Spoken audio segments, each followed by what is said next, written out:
Crocoin is up around 20% over the past month, and it appears like this bullish move to the upside does want to continue, as we have just received some major news about the new Cronos HYPERCHAIN coming later this year.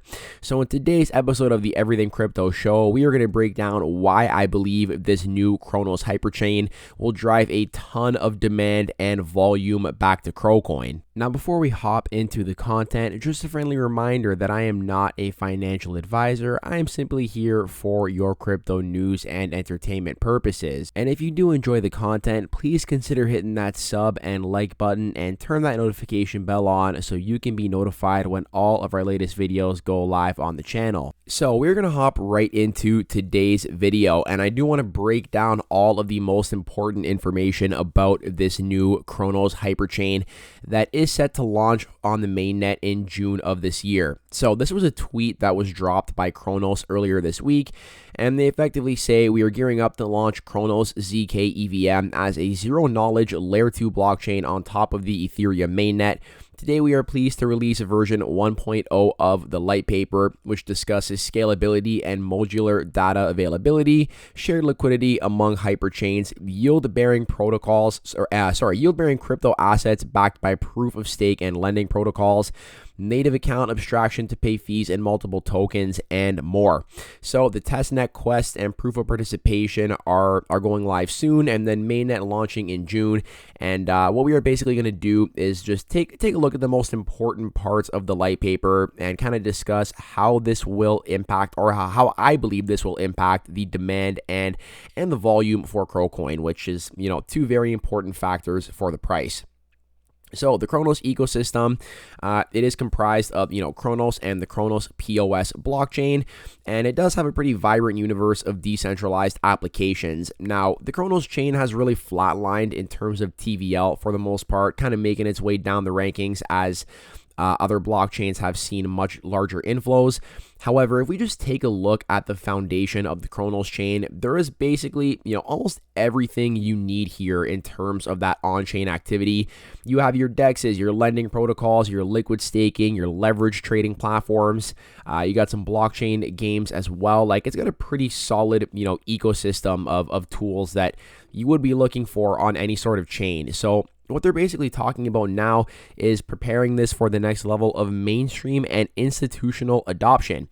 So Cronos ZK EVM, which we're going to call the Cronos HYPERCHAIN because that's what they refer to it as originally, and I do think it's a much better description of what this chain is actually all about, aims to further transition liquidity from the control of centralized platforms to decentralized on-chain ecosystems. This approach directly addresses some of DeFi's most pressing concerns.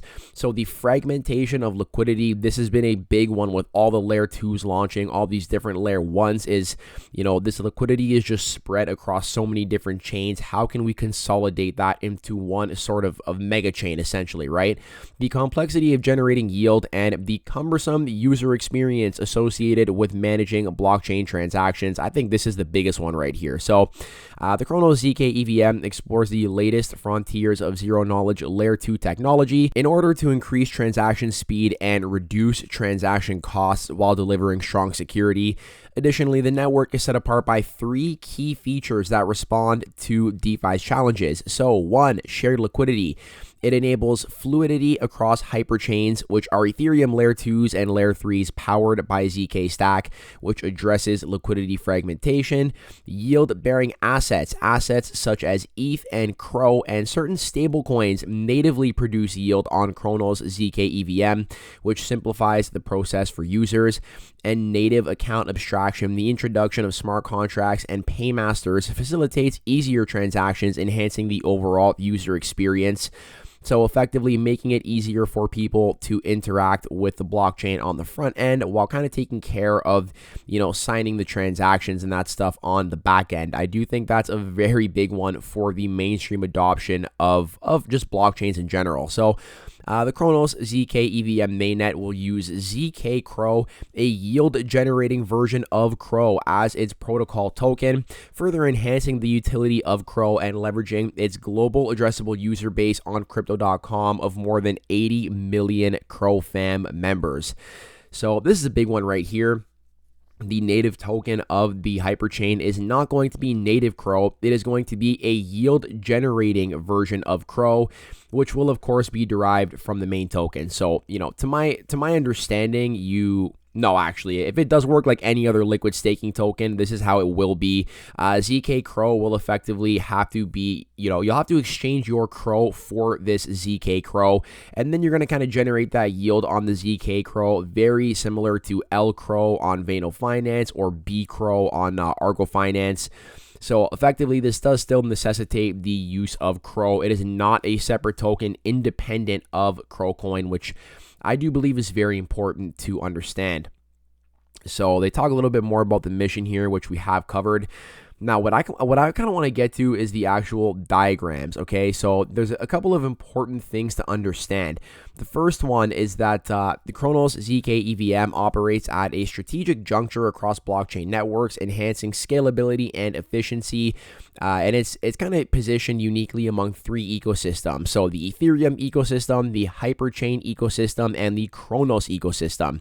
So integrated with the ZK Stack Hyperchain ecosystem, it connects to the Ethereum mainnet via a shared bridge, tapping into the Ethereum user base while incorporating ZK Sync's features for secure and efficient cross-chain interactions. And, having shared liquidity with Ethereum, the chain that demands over 2/3 of all total value locked in DeFi, you can see why that would definitely be advantageous for the Cronos ecosystem. And as a part of the wider Cronos ecosystem, Cronos ZK EVM will work in tandem with the Cronos Layer 1 and the Cronos POS blockchain. They talk about the proof of authority model here. While the Cronos POS chain is going to secure assets and oversee Crow token issuance. The introduction of Cronos ZK EVM does not render the existing Cronos chain obsolete. Instead, the current Cronos chain continues to serve a wide variety of general use cases, including gaming, DeFi, and NFTs, and remains an integral part of the Cosmos ecosystem. So Cronos ZK EVM, on the other hand, is designed to address high performance and high throughput DeFi use cases, meeting the demands and sophisticated retail sophisticated retail and institutional investors with its future-proof performance. Envisioned as a liquidity hub, it aims to simplify transactions between the Cronos chain, the Ethereum mainnet, and other layer 2s, thereby unifying the liquidity. Okay, so here's this infographic, which I think does a really good job of kind of breaking it down. So we're going to start off on this end right here. We're going to start off at the base of the Cronos ecosystem, which we do have right now. And effectively, what we can see here is that there is the Cronos POS chain, where you can actually generate yourself a pretty nice yield at the moment. If we take a look, I believe it's offering upwards of 5.5%, if I'm not mistaken. Yeah, it's actually gone up here to about 5.6%, 5.98%. So that's where you stake your Crow and you get that yield. The Cronos EVM blockchain we have right here on DeFi Llama. This is the one with all the different dApps. And now what you can actually do is essentially transfer this Crow into Z Crow over to the Cronos Hyperchain. And you can see here that from the Cronos Hyperchain, you can actually go to the Ethereum mainnet to ZK Sync era to other hyperchains and vice versa. So this is basically the bridge between the Cronos ecosystem and the Ethereum mainnet and just like the broader layer 2 space, which is definitely very important. So Cronos ZK EVM targets key DeFi challenges by offering solutions for liquidity fragmentation, yield generation complexity, and user experience barriers. It establishes shared liquidity with trustless bridges, simplifies earning with native yield-bearing assets. So, Z-Crow is a perfect example. Just by holding Z-Crow, you are generating that yield and improving usability through account abstraction. So, we can see here, current pain points: liquidity fragmentation, Cronos Cronos Hyperchain solution, shared liquidity through trustless validating bridges, outcomes, seamless connectivity, and unified liquidity. Second pain point: complexity in yield generation. The solution is just having native yield-bearing assets, so generating yield simply by holding it on chain, and the outcomes: rebasing tokens, automatically accruing that yield. Number 3, complex UX, and the solution there for Cronos is the native account abstraction, and the outcome will be smart accounts create butter smooth UX, which To be fair, I really don't think any blockchain has fully gotten under wraps yet. So if Cronos could do that, that would definitely be very promising for its adoption, in my opinion. So here they discuss the share liquidity a little bit more in depth. So we have the Ethereum Layer 1, we have the ZK Sync era, the other hyperchains, the Cronos ZK EVM, all of which will be connected. Now, number 2, yield-bearing assets. So in today's DeFi, assets such as ETH offer a 3 to 4% yield through staking on Layer 1s. And we actually scroll down here. What they're basically talking about is, to be more specific, instead of holding and trading CRO, ETH / all these stablecoins, Cronos ZK EVM will have the option to bridge, hold, and trade the following yield-bearing assets.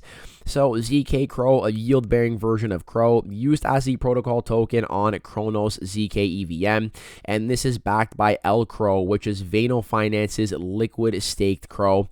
ZK ETH, a yield-bearing version of ETH backed by ETH committed to Ethereum's proof-of-stake protocol. ZK ETH is similar to Vano's existing LETH token. I didn't even know they offered that, so that's pretty cool.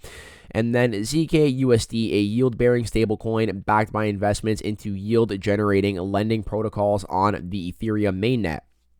So for technical reasons, they'll be available as auto-compounding tokens, meaning tokens which value increases over time to reflect the accumulated gains. So if you have ZK CRO and let's say you're earning like a 5% yield, for example, you're not going to be paid out in 5% CRO every single year. You are going to get an additional 5% value out of the actual price of your CRO coin. So, for example, let's say CRO is back at that all-time high of $1. Your ZK CRO will be $1.05 to reflect that 5% yield being offered. So this yield generation with Cronos ZKM will be facilitated with decentralized protocol Vano Finance, which offers liquid staking for CRO, ETH, and Atom. And we can kind of see that breakdown right here on what that will look like. Sorry, I need some coffee. Cold coffee on a weekend morning slaps. Okay. Anyway, so this is the infographic. It does a pretty good job of breaking it down. We have the Cronos chain, the Cronos POS chain, the Ethereum mainnet, and you can receive those ZK CRO, ZK ETH, and that ZK USD to generate that yield. Now, the last one, native account abstraction, and they're just kind of talking here about making a significant step towards making blockchain tech more user-friendly and accessible. I think that's really been a big theme for Crypto.com just across the board, is making crypto more accessible. And I think the Cronos ZK EVM, if they can achieve this, then that'll be really good for them. They will have they'll have things kind of going on the centralized side with the exchange, and then on the decentralized side of things, they'll have the Cronos HYPERCHAIN ecosystem, and ease of use is the biggest one in my opinion. So I do think that's a very big thing for them to kind of solve. So path forward, phase 0 is the test net, which is coming soon. Phase 1, foundation and infrastructure. Phase 2, solidifying the ecosystem as a liquidity hub. Phase 3, continued development. So that's pretty much all I wanted to talk about in today's video. I do think that, if they execute properly on this will bring a ton of demand and volume back to CROcoin. And if we take a look at the 5-year chart, CROcoin definitely could use a nice buff. And in my opinion right now, if we just zoom out and take a look at this chart, it's basically in the bottom range of where it's traded in its all-time price history. So CROcoin is historically, the cheapest it's ever been. And if you compare it to the fundamentals of the project, I would argue that it is the cheapest it's ever been.